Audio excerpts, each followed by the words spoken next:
ఓం శాంతి. ఈరోజు Murali date 16 November 2025. అవ్యక్త BapDada Murali revise date 15/12/2007. ఈరోజు మురళి హెడ్లైను: సమయం యొక్క మహత్వాన్ని తెలుసుకొని కర్మల గుహ్యగతిపై అటెన్షన్ ఉంచండి, నిర్మోహులుగా ఎవరెడీగా అవ్వండి. బాప్దాదా చెప్తున్నారు, ఈరోజు సర్వ ఖజానాలకు దాత, జ్ఞాన ఖజానా, శక్తుల ఖజానా, సర్వ గుణాల ఖజానా, శ్రేష్ఠ సంకల్పాల ఖజానాను ఇచ్చే బాప్దాదా తమ నలువైపులా ఉన్న బాలకుల నుండి మాలికులైన అధికారి పిల్లలను చూస్తున్నారు. అఖండ ఖజానాలకు యజమాని అయిన తండ్రి తన పిల్లలందరి సర్వ ఖజానాలతో సంపన్నంగా చేస్తున్నారు. ప్రతి ఒక్కరికి కూడా అన్ని ఖజానాలను ఇచ్చారు. కొందరికి తక్కువ, కొందరికి ఎక్కువ, ఇలాగైతే ఇవ్వలేదు. ఎందుకంటే తండ్రి వద్ద అఖండ ఖజానా ఉంది. నలువైపులా ఉన్న పిల్లలు బాప్దాదా యొక్క నయనాలలో ఇమిడిపోయి ఉన్నారు. అన్ని ఖజానాలతో నిండుగా హర్షితముగా ఉన్నారు. నేటి సమయం అనుసారంగా అన్నింటికంటే అమూల్యమైన శ్రేష్టమైన ఖజానా పురుషోత్తమ సంగమ యుగం యొక్క సమయము, అంటే సమయం యొక్క ఖజానా. ఎందుకంటే ఈ సంగమ యుగంలోనే పూర్తి కల్పానికి ప్రాలబ్ధాన్ని తయారు చేసుకోగలుగుతారు. ఈ చిన్న యుగంలోని ప్రాప్తులు మరియు ప్రాలబ్ధము అనుసారంగా 1 సెకండ్ యొక్క విలువ 1 సంవత్సరంతో సమానము. ఇది ఇంతటి అమూల్యమైన సమయము. ఇప్పుడు లేదు అంటే మరెప్పుడూ లేదు అనే మహిమ ఈ సంగమయుగి సమయానికి చెందినది. ఎందుకంటే ఈ సమయంలోనే పరమాత్మని యొక్క పాత్ర ఫిక్స్ అయి ఉంది. కనుక ఈ సమయాన్ని వజ్రతుల్య సమయము అని అంటారు. సత్యయుగాన్ని బంగారు యుగము అని అంటారు. కానీ ఈ సమయం కూడా వజ్రతుల్యమైనది మరియు పిల్లలైన మీరందరూ కూడా వజ్రతుల్య జీవితాన్ని అనుభవం చేస్తున్నారు. ఈ సమయంలోనే చాలా కాలం నుండి విడిపోయిన ఆత్మలు పరమాత్మ మిలనము, పరమాత్మ ప్రేమ, పరమాత్మ జ్ఞానము, పరమాత్మ ఖజానాల ప్రాప్తికి పిల్లలే అధికారులుగా అయిపోతారు. పూర్తి కల్పంలో దేవాత్మలు మహానాత్మలు ఉన్నారు. కానీ ఈ సమయంలో పరమాత్ముని ఈశ్వరీయ పరివారం ఉంది. కనుక ఈ వర్తమాన సమయానికి ఎంత మహత్వం ఉందో ఆ మహత్వాన్ని తెలుసుకుని స్వయాన్ని ఎంత శ్రేష్టముగా కావాలి అంటే అంత శ్రేష్టముగా తయారు చేసుకోగలుగుతారు. మీరందరూ కూడా ఈ మహోన్నత యుగంలో పరమాత్మ భాగ్యాన్ని ప్రాప్తి చేసుకునేటటువంటి పదమాపదం భాగ్యశాలురే కదా. ఇటువంటి మీ శ్రేష్ట భాగ్యం యొక్క ఆత్మిక నశ మరియు భాగ్యాన్ని తెలుసుకుని అనుభవం చేస్తున్నారు కదా. సంతోషం అవుతుంది కదా. మనసులో ఏ పాట పాడతారు? వాహన భాగ్యము వాహ్ అనే పాటను పాడతారు. ఎందుకంటే ఈ సమయంలోని శ్రేష్ట భాగ్యం ముందు ఇక వేరే ఏ యుగంలోనూ ఇలాంటి శ్రేష్టమైన భాగ్యము ప్రాప్తి అవ్వదు. కనుక చెప్పండి, సదా మీ భాగ్యాన్ని స్మృతిలో ఉంచుకుని హర్షితమవుతున్నారు కదా. అవుతారా? మేము సదా హర్షితముగా ఉంటాము, అప్పుడప్పుడు కాదు సదా ఉంటాము అని ఎవరైతే భావిస్తున్నారో వారు మాత్రం చేతులెత్తండి. సదా సదా సదా అనే పదాన్ని బాగా బుద్ధిలో అండర్లైన్ చేసుకోండి. ఇప్పుడు టీవీలో మీ ఫోటో వస్తుంది, సదా అన్నవారి ఫోటో వస్తుంది. శుభాకాంక్షలు. మాతలు చేతులెత్తండి, శక్తులు చేతులెత్తండి, డబల్ విదేశీయులు చేతులెత్తండి. ఏ మాటను గుర్తుంచుకుంటారు? సదా. అప్పుడప్పుడు హర్షితంగా ఉండేవారైతే చివర్లో రానున్నారు కదా. బాప్దాదా ఇంతకు ముందు కూడా వినిపించారు, సమయం చాలా తీవ్ర వేగంతో ముందుకు వెళ్తుంది. సమయం యొక్క వేగాన్ని తెలుసుకున్నవారు స్వయాన్ని చెక్ చేసుకోండి. మాస్టర్ సర్వశక్తివంతులమైన మా వేగం తీవ్రంగా ఉందా లేదా అని. పురుషార్థమైతే అందరూ చేస్తున్నారు, కానీ బాబ్దాదా ఏం చూడాలని కోరుకుంటున్నారు? ప్రతి పుత్రుణ్ణి తీవ్ర పురుషార్థిగా చూడాలని అనుకుంటున్నారు. ప్రతి సబ్జెక్టులో పాస్ విత్ ఆనర్గా ఉన్నారా, లేక కేవలం పాస్ అయ్యారా? తీవ్ర పురుషార్థులకు విశేషంగా 2 లక్షణాలు ఉన్నాయి. మొదటిది నిర్మోహులు, అంటే నష్టమోహులుగా తయారు కావడం. రెండవది ఎవరెడీ. అన్నింటికంటే మొదట ఈ దేహ భావము మరియు దేహాభిమానము నుండి నిర్మోహులుగా అయినట్లయితే ఇతర విషయాల్లో నిర్మోహులుగా అవ్వడం అనేది పెద్ద విషయమేమీ కాదు. దేహ భావమునకు గుర్తు వ్యర్థము. వ్యర్థ సంకల్పాలు, వ్యర్థ సమయము, వీటి చెకింగ్ను మీరు స్వయమే మంచి రీతిగా చేసుకోగలుగుతారు కదా. సాధారణ రీతిలో సమయాన్ని గడపడం కూడా నష్టోమోహిగా అవ్వనివ్వదు. కనుక ప్రతి సెకండు, ప్రతి సంకల్పము, ప్రతి కర్మ సఫలమయ్యాయా అని మీరు చెక్ చేసుకోండి. ఎందుకంటే సంగమయుగంలో తండ్రి సఫలత మీ జన్మసిద్ధ అధికారము అనే విశేషమైన వరదానాన్ని ఇచ్చారు. కనుక అధికారం అనేది సహజంగానే అనుభూతి చేయిస్తుంది.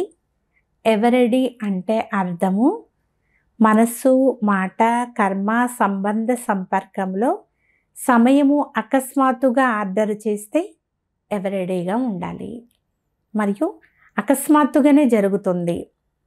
ఎలాగైతే అకస్మాత్తు ఎవరెడీకి ఉదాహరణగా మీరందరూ కూడా మీ దాదీని చూశారు కదా.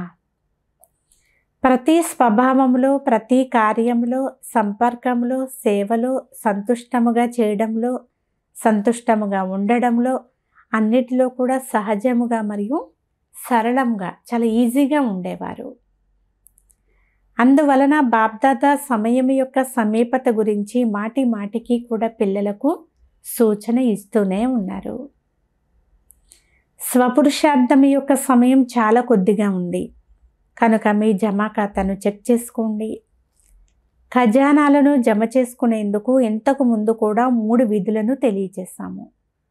మళ్ళీ వినిపిస్తున్నాము అని బాబ్దాదా అంటున్నారు. ఆ 3 విధులను స్వయంలో చెక్ చేసుకోండి. సొంత పురుషార్థము ద్వారా ప్రాలబ్ధపు ఖజానాను జమ చేసుకోవాలి. ప్రాప్తుల ఖజానాను జమ చేసుకోవాలి.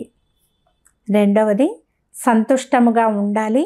ఇందులో కూడా సదా అనే మాటను కలుపుకోవాలి.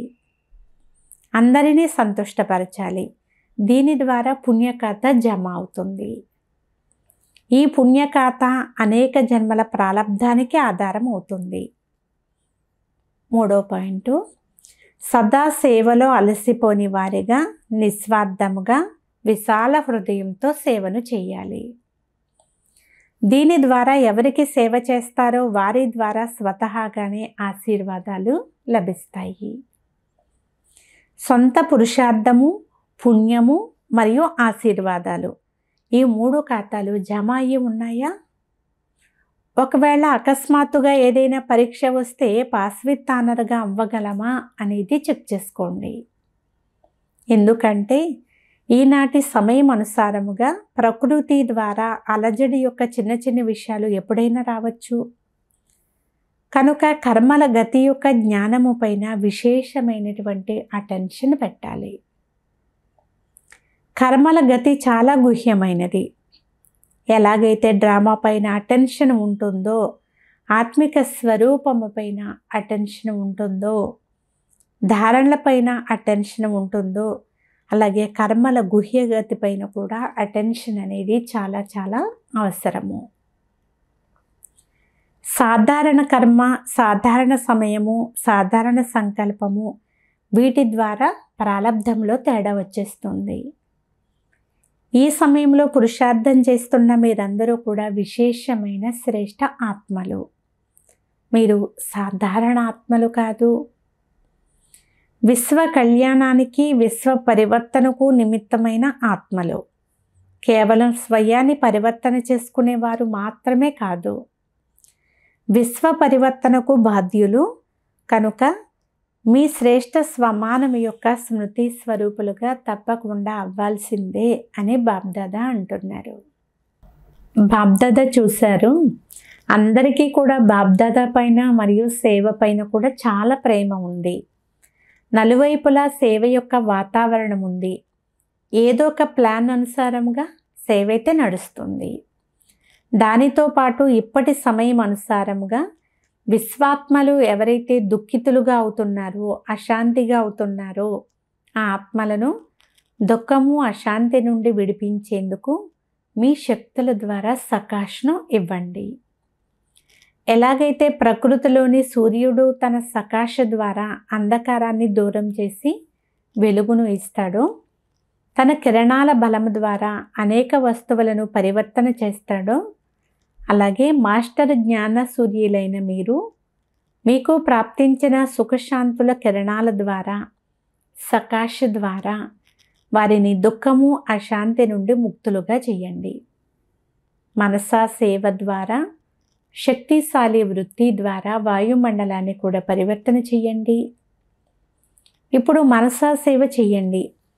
ఎలాగైతే వాచా సేవను విస్తారం చేస్తారో అలా మనసా సకాశ ద్వారా ఆత్మలలో సంతోషము మరియు ఆశ యొక్క అలలను వ్యాపింపచేయండి. ఈ సంవత్సరము సంతోషము మరియు ఆశ, హ్యాపీ ఔర్ హోప్ అనే టాపిక్ ఏదైతే ఉంచారో దాని అనుసారముగా తండ్రి వారసత్వమైన ధైర్యాన్ని ఇప్పించండి. ఉమంగ ఉత్సాహాలను కూడా ఇప్పించండి. దుఃఖము అశాంతి నుండి ముక్తిని ఇప్పించండి. ఇప్పుడు ఈ సకాష్ ఇచ్చే అవసరమైతే చాలా ఉంది. ఈ సేవలో మనసును బిజీగా ఉంచుకుంటే స్వతహాగానే మాయాజీతిగా విజీ ఆత్మలుగా అయిపోతారు. ఇకపోతే చిన్న చిన్న విషయాలైతే సైడ్ సీన్స్ వంటివి. సైడ్ సీన్స్లో కూడా కొన్ని మంచివి వస్తాయి, కొన్ని చెడువి కూడా వస్తూ ఉంటాయి. కనుక సైడ్ సీన్లను దాటుకుని గమ్యానికి చేరుకోవాల్సి ఉంటుంది. సైడ్ సీన్లను చూసేందుకు సాక్షి దృష్ట అనే సీటు పైన సెట్ అయి ఉండండి, అంతే. అప్పుడు సైడ్ సీన్స్ అన్నీ కూడా మనోరంజన దృశ్యాలుగా మారిపోతాయి. మరి అందరూ ఎవరెడీగా ఉన్నారా? రేపు ఏమైనా జరిగినా కూడా ఎవరెడీగా ఉన్నారా? మొదటి వరుసలోని వారు ఎవరెడీగా ఉన్నారా? రేపే ఏమైనా జరిగితే టీచర్లు మీరు ఎవరెడీగా ఉన్నారా? మంచిది. ఈ వర్గాల వారు తయారుగా ఉన్నారా? ఎన్ని వర్గాల వారు వచ్చారో అందరూ ఎవరెడీగా ఉన్నారా ఆలోచించుకోండి. చూడండి, దాదీలు అందరూ చేతులు ఎత్తుతున్నారు, చూస్తున్నారా? మంచిది, శుభాకాంక్షలు. ఒకవేళ తయారుగా లేకపోతే ఈరోజు రాత్రికల్లా తయారైపోండి. ఎందుకంటే సమయం మీకోసం ఎదురు చూస్తూ ఉంది. బాబ్దాదా ముక్తి ద్వారాన్ని తెరిచేందుకు ఎదురు చూస్తూ ఉన్నారు. అడ్వాన్స్ పార్టీ మిమ్మల్ని ఆహ్వానం చేస్తూ ఉంది. మీరేం చెయ్యలేరు చెప్పండి, మాస్టర్ సర్వశక్తివంతులు కదా. కేవలం ఇది చెయ్యాలి, ఇది చెయ్యకూడదు అనే దృఢ సంకల్పం చేయండి, అంతే. ఒకవేళ చెయ్యకూడదని అనుకుంటే దృఢ సంకల్పం ద్వారా చెయ్యకూడదు అని అనుకుని చెయ్యకండి. మీరందరూ మాస్టర్లే కదా, మంచిది. ఇప్పుడు మొదటిసారి ఎవరు వచ్చారు? చేతులు ఎత్తండి అని బాబ్దాదా అంటున్నారు. చేతులు పెద్దగా ఎత్తండి, పైకి ఎత్తి చేతులు ఓపండి. ఇంతమంది వచ్చారు, మంచిది. ఎవరైతే మొదటిసారి వచ్చారో వారికి 16 రెట్ల శుభాకాంక్షలు, శుభాకాంక్షలు. కల్పం క్రితం పిల్లలు మళ్ళీ తమ పరివారంలోకి వచ్చి చేరుకున్నారని బాబ్దాదా సంతోషిస్తున్నారు. ఇప్పుడు వెనుక వచ్చిన వారు అద్భుతం చేసి చూపించాలి. వెనుకనే ఉండిపోకూడదు కదా. వెనుక వచ్చారు కానీ వెనుక ఉండిపోకూడదు, ముందు కంటే కూడా ముందుకు వెళ్ళాలి. దీనికోసం తీవ్ర పురుషార్థం చేయాల్సి వస్తుంది. ధైర్యం ఉంది కదా, ధైర్యం ఉందా? బాబ్దాదా అడుగుతున్నారు. మంచిది. పిల్లలు ధైర్యం చేస్తే బాబ్దాదా మరియు పరివారము కూడా సహయోగమును ఇస్తారు. ఎందుకంటే పిల్లలు ఇంటికి అలంకారం కదా. కనుక ఎవరైతే వచ్చారో వారందరూ కూడా మధువనానికి అలంకారము. అచ్చా, సేవా టర్న్ భోపాల్ జోన్ వారిది. మంచిది, చాలామంది వచ్చారు, జెండాలు ఊపుతూ ఉన్నారు. బంగారు అవకాశం అయితే లభించింది కదా. ఎవరైతే సేవకు నిమిత్తంగా వచ్చారో వారందరూ సేవ యొక్క బలము మరియు ఫలముగా అతీంద్రియ సుఖాన్ని ఏదైతే అనుభూతి చేయాలో దానిని అనుభవం చేశారా? ఎవరైతే చేశారో వారు జెండాలు ఊపండి అని బాప్దాదా అంటున్నారు. ఇప్పుడు ఏదైతే అతీంద్రియ సుఖాన్ని అనుభవం చేశారో అది సదా ఉంటుందా లేక కొంత సమయమే ఉంటుందా? హృదయపూర్వకంగా ప్రతిజ్ఞ చేయండి. ఇతరులను చూసి మాత్రం చేతులు ఎత్తకండి. ఈ ప్రాప్తిని నేను సదా స్థిరంగా ఉంచుకుంటాను, విఘ్న వినాశకునిగా అవుతాను అని ఎవరైతే హృదయపూర్వకంగా భావిస్తున్నారో వారు మాత్రం భలే జెండాలను ఊపండి. మీరు టీవీలో వస్తున్నారు, తర్వాత ఈ ఫోటోను మీకు పంపిస్తాము. మంచిది. ఈ సేవా అవకాశం ఏదైతే ఉంచారో అది చాలా బాగుంది. అవకాశాన్ని కూడా చాలా సంతోషంగా తీసుకుంటారు. మరియు వారి వారి టన్నులో వచ్చేందుకు అందరికీ విశాల హృదయంతో అనుమతి కూడా లభిస్తుంది. ఇప్పుడు ఏం అద్భుతం చేస్తారు? అయితే పిల్లలు బాప్దాదాకు ఆన్సర్ ఇస్తున్నారు, 2008లో మిమ్మల్ని ప్రత్యక్షం చేసి చూపిస్తాము అని. మంచిది. ఒకరికొకరు సహయోగం ఇచ్చుకొని ప్రతిజ్ఞను పూర్తి చేయాలి. తప్పకుండా చేస్తారు. మాస్టర్ సర్వశక్తివంతులకు ఎలాంటి ప్రతిజ్ఞనైనా సరే నిభాయించడం పెద్ద కష్టమైన పనేమీ కాదు.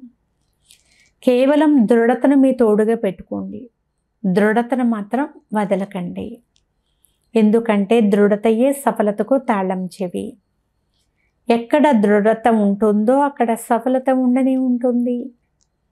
కరెక్టే కదా. చేసి చూపిస్తారా? బాప్దాదా కూడా సంతోషిస్తున్నారు. ఎంతమందికి అవకాశం లభించిందో చూడండి. సగం క్లాస్ అంతా సేవ చేసేవారి వైపు నుండి ఉంటుంది. చూడండి, సాకార బాబా ఉన్నప్పుడు ఇతడు అంటే మహేంద్రబాయి చాలా మంచి పాత్రను అభినయించారు. మొట్టమొదట మ్యూజియంను ఇతను తయారు చేశాడు. కనుక చూడండి, సాకార తండ్రి యొక్క ఆశీర్వాదాలు పూర్తి జోనుకంతా ఉన్నాయి. ఇప్పుడు ఏదైనా నవీనత చేసి చూపించండి. ఇప్పుడు చాలా సమయం గడిచిపోయింది. ఒక్క ఆవిష్కరణ ఏది వెలువడలేదు. వర్గీకరణ కూడా ఇప్పుడు పాతదిగా అయిపోయింది. ప్రదర్శనలు, మేళాలు, కాన్ఫరెన్సులు, స్నేహ మిలనాలు ఇవన్నీ అయిపోయాయి. ఇక ఏదైనా కొత్త విషయాన్ని కనుగొనండి. స్వీట్ మరియు షార్ట్గా ఉండాలి. తక్కువ ఖర్చుతో ఎక్కువ సేవ జరగాలి. మీరు రాయ్ బహదూర్లు కదా. కనుక రాయ్ బహదూరులైన మీరు కొత్త రాయ్ అనగా సలహాలను తీయండి. ఎలాగైతే ప్రదర్శనలు వచ్చాయి, తర్వాత మేళా వచ్చింది, తర్వాత వర్గీకరణ వచ్చింది, అలాగే ఏదైనా కొత్త దానిని కనుగొనండి. దీనికి ఎవరు నిమిత్తముగా అవుతారో చూస్తాము అని బాప్దాదా అంటున్నారు. మంచిది. అందరూ ధైర్యం కలవారే. కనుక బాప్దాదా ధైర్యం ఉంచేవారికి సదా ముందుగానే సహయోగం యొక్క శుభాకాంక్షలను తెలియజేస్తున్నారు. ఇప్పుడు ఒక్క సెకండులో అందరూ చాలా మధురాతి మధురమైన స్వీట్ సైలెన్స్ స్థితి యొక్క అనుభవంలో మగ్నమైపోండి. బాప్దాదా ఈ విధంగా పిల్లలందరి చేత కూడా ఆత్మిక డ్రిల్లును చేయించారు. అచ్చా, బాప్దాదా నమస్తే తెలియజేస్తున్నారు. నలువైపులా ఉన్న తీవ్ర పురుషార్థులందరికీ సదా దృఢ సంకల్పం ద్వారా సఫలతను ప్రాప్తి చేసుకునే వారికి సదా విజయ తిలకదారులు, బాప్దాదా యొక్క హృదయ సింహాసనాధికారులు, డబల్ కిరీటదారులు, విశ్వ కళ్యాణకారులు, సదా లక్ష్యము మరియు లక్షణాలను సమానముగా చేసుకొని పరమాత్మ ప్రేమలో పాలింపబడేటటువంటి సర్వశ్రేష్టమైన పిల్లలకు బాప్దాదా యొక్క ప్రియ స్మృతులు, హృదయపూర్వక ఆశీర్వాదాలు మరియు నమస్తే. మధురాతి మధురమైన ఆత్మీయ తండ్రికి ఆత్మీయ పిల్లల యొక్క ప్రియ స్మృతులు. గుడ్ మార్నింగ్ మరియు నమస్తే నమస్తే నమస్తే. బాబ్దాదా దాదీలతో మాట్లాడుతూ ఉన్నారు. పిల్లలు హాజరయ్యారు కనుక తండ్రి కూడా హాజరయ్యే ఉన్నారు. తండ్రి పిల్లల నుండి ఎప్పుడు కూడా దూరం అవ్వరు. పిల్లలు తండ్రి నుండి దూరం అవ్వరు. తోడుగా ఉన్నాము, తోడుగా వెళ్తాము. అర్ధకల్పం బ్రహ్మాబాబా జతలో ఉంటాము అని ప్రతిజ్ఞ ఉంది. జానకి దాది అంటున్నారు, వారు కూడా అంటే శివబాబా కూడా ఇముడిపోయి తోడుగానే ఉన్నారు కదా. మీ అనుభూతి బాగుంది. ఇప్పుడైతే గ్యారంటీ ఉంది, కానీ ఎప్పుడైతే రాజ్యం చేస్తారో అప్పుడు నేనైతే రాను కదా అని శివబాబా అంటున్నారు. ఎవరైనా చూసేవారు కూడా ఉండాలి కదా. మనసు పైన ఎలా జోడింపబడుతుంది? డ్రామాలో పాత్ర అలా ఉంది. బ్రహ్మ బాబా అయితే తోడుగా ఉన్నారు కదా. డ్రామా ఏం చేస్తుందో చూడండి అని బాబ్దాదా అంటున్నారు. ఈరోజు వరదానము. రియాలిటీ ద్వారా ప్రతి కర్మ లేక మాటలో రాయల్టీని చూపించే ఫస్ట్ డివిజన్కు అధికారి భవ. సారాంశము. రియాలిటీ అనగా సదా తమ నిజస్వరూపం యొక్క స్మృతి. దీని ద్వారా స్థూలమైన ముఖంలో కూడా రాయల్టీ కనిపిస్తుంది. రియాలిటీ అనగా ఒక తండ్రి తప్ప మరెవ్వరూ లేరు. ఈ స్మృతి ద్వారా ప్రతి కర్మ లేక మాటలో రాయల్టీ కనిపిస్తుంది. ఎవరు మీ సంపర్కంలోకి వచ్చినా వారికి మీ ప్రతి కర్మలో తండ్రి సమానమైన చరిత్ర అనుభవం అవుతుంది. ప్రతి మాటలో తండ్రి సమానముగా అథారిటీ మరియు ప్రాప్తి అనుభూతి అవుతుంది. వారి సాంగత్యం రియల్గా ఉన్న కారణంగా అది పరుసవేది యొక్క పని చేస్తుంది. ఇలాంటి రియాలిటీ కలిగిన రాయల్ ఆత్మలు ఫస్ట్ డివిజన్కు అధికారులుగా అయిపోతారు. స్లోగన్. శ్రేష్ట కర్మల ఖాతాను పెంచుకుంటే వికర్మల ఖాతా సమాప్తమైపోతుంది. అవ్యక్త సూచన. నలువైపులా అలజడి ఉంది. వ్యక్తుల అలజడి, ప్రకృతి యొక్క అలజడి ఇంకా పెరగాల్సిందే. ఇలాంటి సమయంలో స్వయాన్ని సెకండ్లో విదేహీగా, అశరీరిగా లేక ఆత్మాభిమానిగా చేసుకోవడమే మీ రక్షణకు సాధనము. కనుక మధ్య మధ్యలో ఒక్క సెకండులో మనసు బుద్ధిని ఎక్కడ కావాలో అక్కడ స్థితం చేయగలమా అని ప్రయత్నం చేసి చూడండి. దీనినే కదా సాధన అని అంటారు. ఒక ముఖ్యమైన సూచన. ఈరోజు నెలలో 3వ ఆదివారము. రాజయోగి తపస్వి సోదర సోదరులందరూ కూడా సాయంకాలం 6:30 నుండి 7:30 గంటల వరకు విశేషమైన యోగాభ్యాసం చేసే సమయంలో మీ శుభ భావనల శ్రేష్ట వృత్తి ద్వారా మనసా మహాదానులుగా అయి అందరికీ నిర్భయత యొక్క వరదానాన్ని ఇచ్చే సేవను చేయండి. అచ్చా. ఓం శాంతి.